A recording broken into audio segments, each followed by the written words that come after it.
Okay, so this past weekend has been a little crazy to say the least. So much has happened back to back to back, and instead of fully breaking everything down at this moment, I just wanted to do a quick recap of the tracks that we got and what was said and where we're at as of this moment. And if you do want a full breakdown for any of these tracks or all of these tracks, please let me know, I guess. And all this information right now is what we have as far as Monday, May 6th, around 6 p.m. West Coast time. So, starting on the morning of May 3rd, Friday, May 3rd, we get 6:16 in LA from Kendrick at 6:16 a.m. I did a full breakdown for that on Friday, and it was a dope track in my opinion. The general vibe of the song it's almost triumphant and kind of saying, I know these things about you because the people closest to you have been leaking this information about you to me. That was cool and all, and I did assume that it was going to be some time before we got a proper response. Especially because, it took a little bit of time for both of them to respond to the initial tracks. Kendrick took about 3 weeks, like 17 days, something like that. Drake took nearly the same amount of time. And honestly, getting Euphoria and 6:16 in LA kind of that close to each other was surprising to say the least, even though Kendrick did kind of allude to back-to-back on Euphoria. Anyways, we didn't have to wait very long because we did get a response from Drake that same day, later on in the evening, with Family Matters. On this track, Drake mostly responds to Euphoria, not so much 6:16 in LA, and it's kind of a continuation of the first track they put out, Push Ups. He also, on this track, kind of acknowledges and responds to a lot of the other people that are involved in this apparent coup against him. And these people being The Weeknd, Metro Boomin, Future, Rick Ross, and A$AP Rocky, among others, I'm sure. The biggest takeaway from his acknowledgement of everyone else is he thinks that Metro is kind of the driving force for a lot of it, and he's kind of sad about the Future bit and the issues that he may have with them because, he's like, we were cool, like I don't really get it. And then he also feels that A$AP Rocky needs to go back to fashion because his next album is going to be mid. However, the biggest bombshell with this track, at least that's what I want to call it, I guess, is that Drake revealed that maybe Dave Free is actually the father of one of Kendrick's children. And he also kind of makes an allusion to Kendrick maybe putting hands on his baby mama. Obviously, there is more to the track, but that's kind of the main takeaway, in my opinion. Also, the video itself was pretty crazy with the whole destruction of the Good Kid, Mad City van. Shortly after this, like less than an hour later, Kendrick responded with Meet the Grams. Now, this track was definitely prepared. It was ready to go. And it was really just like Kendrick was waiting for Drake to drop a track like Family Matters. He's like, okay, cool. Now I can just go in. This track was more of, a personal track, a personal attack almost, you could say. I mean, Drake alluded to mentioning family on the previous track as well because of the 6:16 in LA bit and other stuff. But with this track, we can kind of gather that he had this ready from the I already know your next moves bit from Euphoria and whatever. This track also has Kendrick rapping at Drake, of course, but not before he talks to Adonis, both of Drake's parents, and an alleged daughter. Basically, just overall letting each person know that Drake's just a terrible, terrible man, just not a good person. The allegations against Drake here are that he is hiding another child, the daughter that I mentioned, and kind of compares him to Harvey Weinstein and claims that there's some sexual predators involved with OVO.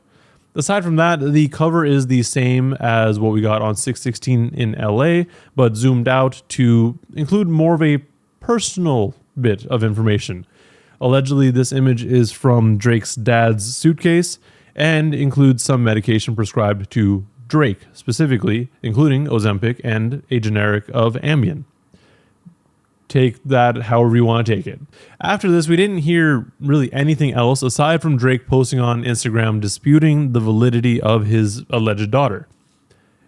at least until around 5 p.m. on May 4th. This is when we got the track Not Like Us, where he just goes ahead and makes a banger of a song. Like, it's a really cool song, and apparently everyone outside's digging it as well. But on this track, he effectively calls Drake a certified pedophile.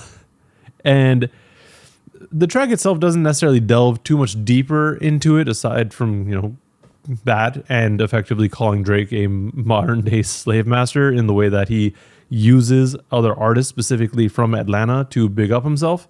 Again, obviously there's more to it than that, but these are just some of the major takeaways. And then also, if you look at the cover, it is a screenshot of the embassy, Drake's place in Toronto, with a bunch of little markers of sex offenders. So, take that however you want to take it. Then moving on, we didn't hear much else through, or really anything actually. I don't even know why I said much else. We didn't hear anything through the rest of the night or most of Sunday, which honestly was a nice break. And, it was a good way to kind of catch up and breathe and, just have a nice chill Sunday. But then Drake dropped again with The Heart Part 6. Obviously a play on Kendrick's The Heart series, similar to how Kendrick made a timestamp record. There's a lot of solid rapping throughout this track, but the biggest thing revealed here is that the information that Kendrick was getting from OVO was fabricated and intentionally false. Drake is basically saying that he knew that Kendrick was going to be desperate enough to find some information on him and wouldn't even bother fact checking it. So he's basically saying that, even though Kendrick has been going around saying that he's going to be telling the truth and Drake is lying, it's kind of the other way around. All in all, we still haven't gotten any receipts, so it's kind of hard to say if either of them are telling the truth or lying. Again, obviously there is more to the track, and we can do a breakdown if that's what we want to do later. As of where we are right now, the disses have been going back and forth, with Kendrick really putting his foot on the gas by dropping 3 tracks over the course of the weekend, and honestly, it's the best time for Kendrick fans because he's been putting out so much music.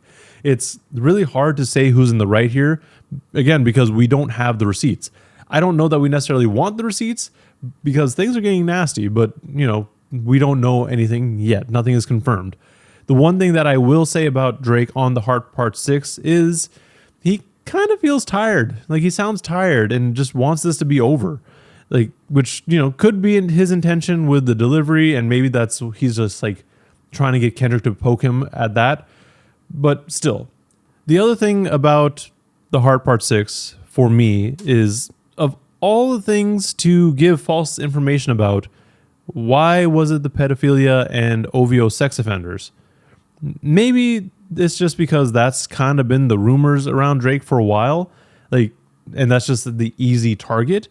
But you want people to spread false rumors about you being with little young people? That's weird. I mean, I understand him going for the child angle because it's been done before, and that was such a big deal when it happened originally with the Pusha T bit. So for Drake to not only be hiding another child, but for them to be hidden for 11 years, it would be a pretty big deal. But the other part's still kind of weird to me. Anyways, it almost feels like Drake is getting ready to bow out with that track, mostly in terms of delivery and tone. But to be honest, I can see this going on a little bit longer, but we just don't know. We have no idea.